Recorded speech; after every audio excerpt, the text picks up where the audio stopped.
দুনিয়ার ভিতরে পাঠিয়েছেন। একজন আল্লাহর ওয়ালি ছিল, এক দরবেশ ছিল। এই দরবেশ কিছু দূর যাওয়ার পরে একটি বট গাছ পেয়েছে। সে বট গাছের নিচে শুয়ে গেছে। শুয়ে শুয়ে কোরআন তেলাওয়াত করতেছে, আল্লাযী খালাকাল মাউতা ওয়াল হায়াতা লিয়াবলুয়াকুম আইয়ুকুম আহসানু আমালা ওয়া হুয়াল আজিজুল গফুর। আল্লাযী খালাকা সাবআ সামাওয়াতিন তিবাকা ما ترى في خلق الرحمن من تفاوت فارجع البصر هل ترى من فطور। দরবেশ সাহেব কোরআন তেলাওয়াত করতেছেন। আল্লাহ রাব্বুল আলামিন এই আয়াতের মধ্যে বলতেছে, আল্লাহ রাব্বুল আলামিন সাত আসমান সৃষ্টি করেছেন। আল্লাহ রাব্বুল আলামিন স্তর বাই স্তর সাত আসমান সৃষ্টি করেছেন। আল্লাহ রাব্বুল আলামিন বলছে, আমার সৃষ্টির দিকে তাকায় দেখো, আমার সৃষ্টির মধ্যে কোনো ভুল নাই। আমি যে সৃষ্টি করেছি এর মধ্যে কোনো খুঁত নাই, কোনো ত্রুটি নাই। দরবেশ সাহেব চিন্তা করছে। আল্লাহ রাব্বুল আলামিন বললেন যে আমার সৃষ্টির মধ্যে কোনো ভুল নাই। আল্লাহ রাব্বুল আলামিন আবার বলছে, ফারজি'ল বাসার, আবার তাকিয়ে দেখো, বারবার তাকিয়ে দেখো আমার সৃষ্টির মধ্যে কোনো ভুল আছে নাকি। আল্লাহ রাব্বুল আলামিন মানুষ সৃষ্টি করেছেন। দেখেন, একজন মানুষের সঙ্গে আরেকজন মানুষের চেহারার কোনো মিল নাই, আছে নাকি? একজন মানুষের সঙ্গে আরেকজন মানুষের কোনো চেহারার মিল নাই, চোখের কোনো মিল নাই, নাকের কোনো মিল নাই, কানের কোনো মিল নাই। দেখেন, একটা সৃষ্টির সঙ্গে আরেকটা সৃষ্টির কোনো মিল নাই। তো আল্লাহ রাব্বুল আলামিন এমন করে সৃষ্টি করেছেন যার মধ্যে কোনো ভুল থাকতে পারে না। মানুষ একটা জিনিস যদি তৈরি করে তার মধ্যে ভুল থাকতে পারে, কিন্তু আল্লাহ রাব্বুল আলামিন এত সুন্দর করে মানুষ বানিয়েছেন, এর মধ্যে কোনো ভুল নাই। আল্লাহ রাব্বুল আলামিন চোখের জায়গায় চোখ দিয়েছেন, নাকের জায়গায় নাক দিয়েছেন, কানের জায়গায় কান দিয়েছেন, হাতের জায়গায় হাত দিয়েছেন। আল্লাহ রাব্বুল আলামিন পায়ের জায়গায় পা দিয়েছেন, কত সুন্দর করে বানিয়েছেন। ওই দরবেশ সাহেব শুয়ে শুয়ে চিন্তা করতেছে যে আল্লাহ বলেছেন যে কোনো আমার সৃষ্টির মধ্যে ভুল নাই। ও কিন্তু বট গাছের নিচে শুয়ে আছে। বট গাছের নিচে শুয়ে শুয়ে চিন্তা করতেছে আল্লাহর কোনো ভুল নাই, কিন্তু আমি দেখতে পাচ্ছি তাল গাছ যেমন তার ফলটা হচ্ছে তেমন, নারকেল গাছ যেমন তার ফল হচ্ছে সেম তেরকমই, আম গাছ যেমন তার ফলটা হচ্ছে সেরকমই, জাম গাছ যেমন ফলটা সেরকমই, বেল গাছ যেমন তার ফলটা সেরকম, কাঁঠাল গাছ যেমন তার ফলটা দিয়েছে আল্লাহ রাব্বুল আলামিন। কিন্তু আল্লাহ রাব্বুল আলামিন এই বিশাল বট গাছটা দিয়েছেন, কিন্তু তার ফলগুলো হচ্ছে ট্যাবলেটের সমান সমান। আল্লাহ তো বললেন যে তার সৃষ্টির মধ্যে কোনো ভুল নাই, কিন্তু আমি এখানে ভুল তো না, কিন্তু আমি দেখতে পাচ্ছি যে আল্লাহ বিশাল বড় বট গাছ দিয়েছেন, ফল দিয়েছেন ছোট ছোট। দরবেশ সাহেব মনে মনে হচ্ছে যে আল্লাহ বললেন যে আমার সৃষ্টির মধ্যে কোনো ভুল নাই, কিন্তু দেখছি যে বিশাল বড় বট গাছ কিন্তু ফল দিয়েছে ছোট ছোট। বট গাছের ফল কি এত বড়? কত বড়? ছোট ছোট, ট্যাবলেটের সমান। তো দরবেশ সাহেব শুয়ে শুয়ে চিন্তা করতেছে, হঠাৎ করে একটা দমকা হাওয়া বয়ে গেল, ঝড় বয়ে গেল, ডালে ডালে বাড়ি লেগে গেল। দরবেশ সাহেব শুয়ে আছেন, চিত হয়ে শুয়ে আছেন। হঠাৎ করে একটা বট ফল নাকের উপরে পড়লো, ফট করে নাকের উপরে পড়লো। চট করে সে দরবেশ সাহেব উঠে গেল, উঠে যে সিজদায় পড়ে গেছে, আল্লাহ আমার ভুল হয়ে গেছে, আল্লাহ আপনার সৃষ্টির মধ্যে কোনো ভুল নাই। কারণ আপনি যে বট গাছ দিয়েছেন, এই বট গাছ যেমন তার ফলটা হয়েছে সেমন। কারণ আজকে যদি বট গাছ যেমন তার ফল যদি বিশাল বড় দিতেন, তাহলে আমি যে শুয়েছিলাম নাকের ওপর যে বট গাছের ফল পড়েছিল, ওই ফল গাছটা যদি বড় হতো আমি না মরে যেতাম, ঠিক না? সেই দরবেশ সাহেব সরাসরি সিজদায় পড়ে গেল, আল্লাহ রাব্বুল আলামিনকে বলল, আল্লাহ আপনার সৃষ্টির মধ্যে কোনো ভুল নাই, আপনি যে সৃষ্টি করেছেন 100% এর মধ্যে কোনো ভুল নাই। দরবেশ সাহেব চিন্তা করছিল যে আল্লাহ তাআলা যে বট গাছ দিয়েছেন কিন্তু ছোট ছোট ফল, কিন্তু ছোট ফল যে যখন নাকের উপরে পড়েছে তখন তার ভুল ভেঙেছে যে আল্লাহ রাব্বুল আলামিন যেটা সৃষ্টি করেছেন এটার মধ্যে কোনো ভুল নাই, ওটা তার জায়গায় ঠিক আছে। দুনিয়াতে আমরা দেখি যে জিনিসটা এরকম না হলে এরকম হতো, কিন্তু আল্লাহ রাব্বুল আলামিন সৃষ্টি করেছেন সুন্দর করে। আল্লাহ রাব্বুল আলামিন সৃষ্টি করেছেন। আমার বন্ধুগণ, আমার ভাইয়া, পৃথিবীর মধ্যে এমন 4 জন নারী ছিল যারা বিশ্ব সুন্দরী ছিল পৃথিবীর ভিতরে এমন চারজন নারী যারা সবচেয়ে সুন্দরী ছিল, আল্লাহ রাব্বুল আলামিন তাদের সুন্দর বানিয়েছিল। পৃথিবীর ভিতরে এমন চারজন নারী ছিল যারা পৃথিবীর মধ্যে সেরা সুন্দরী, যারা পৃথিবীর মধ্যে সেরা সুন্দরী। আজকালকে দেখবেন যে ভারতের মধ্যে ঐশ্বরিয়া রায় আছে না নাই, মনে করেন বেশ বিশ্ব সুন্দরী, এর চেয়ে লক্ষ কোটি গুণ সুন্দরী ছিল চারজন মহিলা। এদের মধ্যে একজন ছিল হযরত হাওয়া আলাইহিস সালাম, আদম আলাইহিস সালামের স্ত্রী, নাম আছে ছিলেন না হাওয়া আলাইহিস সালাম, তিনি ছিলেন অত্যন্ত সুন্দর। 2 নম্বরে ছিল বিশ্ব নবীর মেয়ে ফাতেমাতুজ জোহরা রাদিয়াল্লাহু তাআলা আনহা।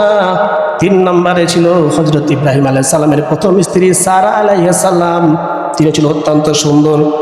4 নম্বরে হযরত ইউসুফ আলাইহিস সালামের স্ত্রী জুলাইখা, নাম শুনেছেন না শুনেন নাই?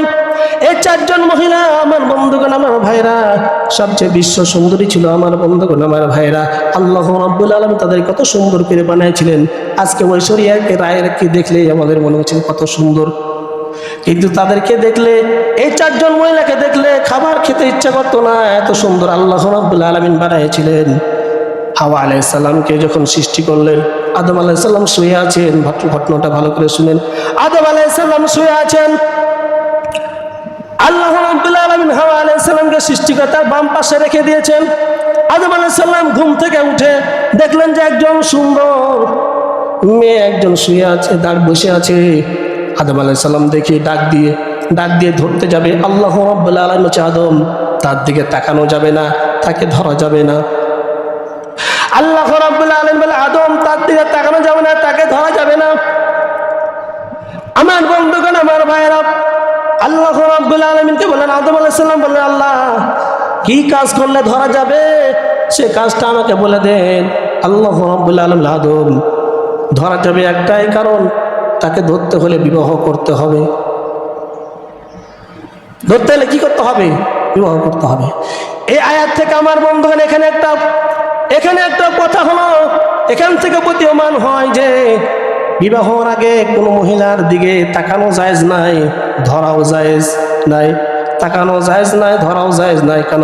আল্লাহ রাব্বুল আলামিন আদম আলাইহিস সালামকে বললেন যে আদম তার দিকে তাকাতে পারবে না, তাকে ধরতে পারবে না। আজকে দেখেন পুরা বাংলাদেশের ভিতরে যুবক যুবতীরা গার্লফ্রেন্ড বয়ফ্রেন্ড আছে না নাই? জিএফ বিএফ আছে না নাই? এগুলো হালাল না হারাম? হারাম। আল্লাহ রাব্বুল আলামিন আদম আলাইহিস সালামকে বললেন, আদম তুমি যদি ধরতে চাও তাহলে বিবাহ করতে হবে। আল্লাহ আমার বিবাহ ব্যবস্থা করেন। আল্লাহ রাব্বুল আলামিন বললেন, বিবাহ করতে হলে দেনমোহর দিতে হবে। দেনমোহর আছে? বলছে, আল্লাহ আমার কাছে কিছু নাই। তো কিছু নাই তো কেন বিবাহ করতে চাও? কিছু নাই তো কেন বিবাহ করতে চাই?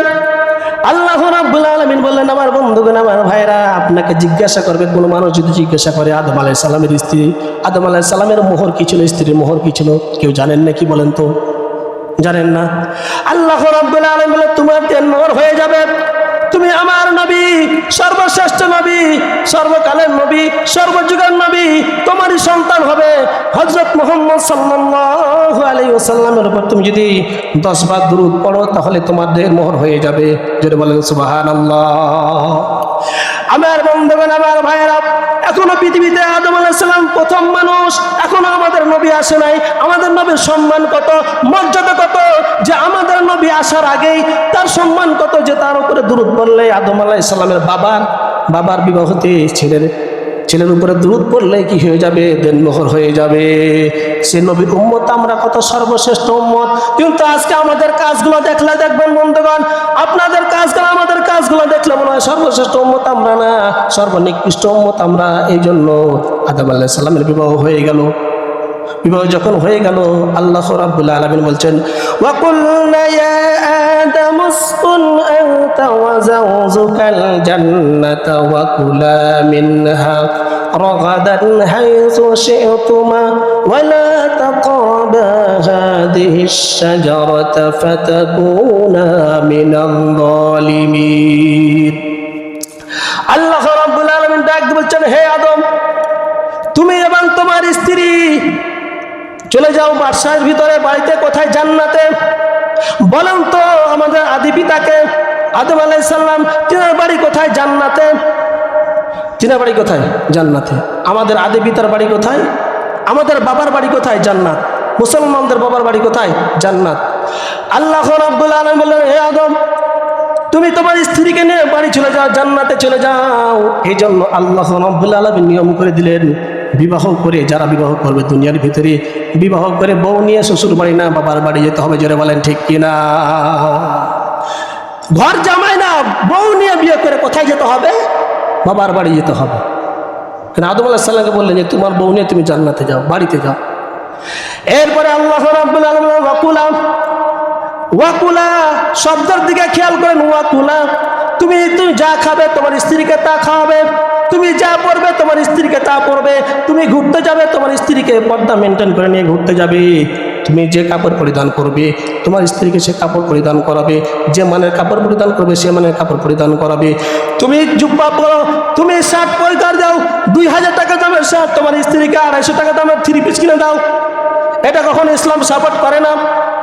আমার বন্ধুগণ, আমার ভাইয়েরা, এই জন্য স্ত্রীকে নিজে যা খাবে স্ত্রীকে খাওয়াবে। কিন্তু আজকে আমরা যখন বাজারে যাই তখন জন্মের মতো খাওয়া খেয়ে আসি, আর বাড়ি আসার সময় 5 টাকার বাদাম নিয়ে আসি। জোরে বলেন ঠিক কিনা? নিজে যা খেতে হবে স্ত্রীকে তা খাওয়াতে হবে। আল্লাহ রাব্বুল আলামিন বলেন, ওয়ালা তাকরাবু হাযিহি শাজারাতা, আর তুমি ওই গাছের কাছে যেও না, ওই গন্ধম গাছের কাছে যেও না। শুধু গন্ধম গাছ নাই, আল্লাহ রাব্বুল আলামিন এখানে অর্ডার দিয়ে দিয়েছেন, তোমরা দুনিয়াতে থাকবা, তোমরা কখনো অন্যায় কাজের ধারে কাছেও যাবা না। এই জন্য আল্লাহ রাব্বুল আলামিন আমাকে আপনাকে দুনিয়ার মধ্যে পাঠাইছে অর্ডার দিয়ে যে কাজগুলো করতে হবে এই কাজগুলো আমরা ছেড়ে দিতে হবে। আমার বন্ধুগণ, আমার ভাইরা, কোরআনে বর্ণিত এমন 3 জন নারী ছিল পৃথিবীর ভিতরে, যে 3 জন নারী পৃথিবীর ভিতরে সবচেয়ে নিকৃষ্ট। এর আগে শুনলেন সবচেয়ে সেরা সুন্দরী নারী। আল্লাহ রাব্বুল আলামিন কোরআনে বর্ণিত 3 জন নারী ছিল যারা সর্বনিকৃষ্ট নারী, সবচেয়ে পাপিষ্ট নারী ছিল। 1 নাম্বার এদের মধ্যে ছিল নূহ আলাইহিস সালামের স্ত্রী, 2 নাম্বার লূত আলাইহিস সালামের স্ত্রী, 3 নাম্বার আবু লাহাবের স্ত্রী উম্মে জামিল। এই 3 জন নারী ছিল সর্বনিকৃষ্ট নারী ছিল।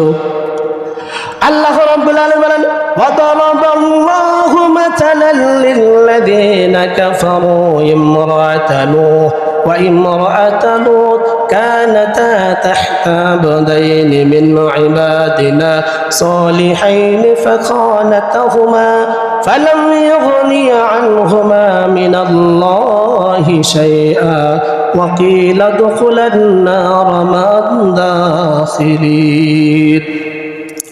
আল্লাহ রাব্বুল আলামিন বলেন, যারা কুফরি করেছে তাদের জন্য দৃষ্টান্ত হলো নূহ আলাইহিস সালামের স্ত্রী এবং লূত আলাইহিস সালামের স্ত্রী। আমি তাদের দুজনকে দুজন সৎ ব্যক্তির স্ত্রী বানাইছিলাম, কিন্তু তারা দুনিয়ার ভিতরে তাদের স্বামীর সঙ্গে বিশ্বাসঘাতকতা করেছিল। থাকে স্বামীর বাড়িতে খায়, কিন্তু স্বামীর যত কিছু সব কিছু কাফেরদেরকে লাগায় দেয়, কাফেরদেরকে বলে দেয়। লূত আলাইহিস সালামের স্ত্রী লূত আলাইহিস সালামের বাড়িতে খায়, সব কিছু করে, কিন্তু যখন লূত আলাইহিস সালামের কাছে কি আসে, কি ওহী আসে, সব কিছু যে কাফেরদেরকে বলে দেয়। এই বলে দেওয়ার কারণে আল্লাহ রাব্বুল আলামিন তাকে এমন নিকৃষ্ট করে আল্লাহ রাব্বুল আলামিন দুনিয়ার ভিতরে একটা দৃষ্টান্ত দিয়ে রেখেছেন। আমার বন্ধুগণ, আমার ভাইরা, একটা সাগরের পার্শ্বে তাকে দেখবেন যে মূর্তি হয়ে এখনো দাঁড়িয়ে আছে লূত আলাইহিস সালামের স্ত্রী। লূত আলাইহিস সালামের স্ত্রী এখনো মরাবের পাথর হয়ে দাঁড়িয়ে আছে, কারণ এই যে মুসলমানদের সব কিছু তার কাফেরকে বলে দিত। লূত আলাইহিস সালামের স্ত্রী তার স্বামীর সব কিছু সে কাফেরদেরকে বলে দিত। এরপরে আমার বন্ধুগণ, আমার ভাইয়েরা, আবু জাহেলের স্ত্রী যে উম্মে জামিল ছিল, সে নবী করিম সাল্লাল্লাহু আলাইহি ওয়াসাল্লাম একদিন শুয়ে আছেন বিশাল বড় একটা পাথর নিয়ে। নবী করিম সাল্লাল্লাহু আলাইহি ওয়াসাল্লামকে মারার জন্য গেলেন, রাসূল সাল্লাল্লাহু আলাইহি ওয়াসাল্লামকে হত্যা করার জন্য গেলেন। তো এই 3 জন নারী পৃথিবীর মধ্যে সবচেয়ে নিকৃষ্ট নারী ছিল।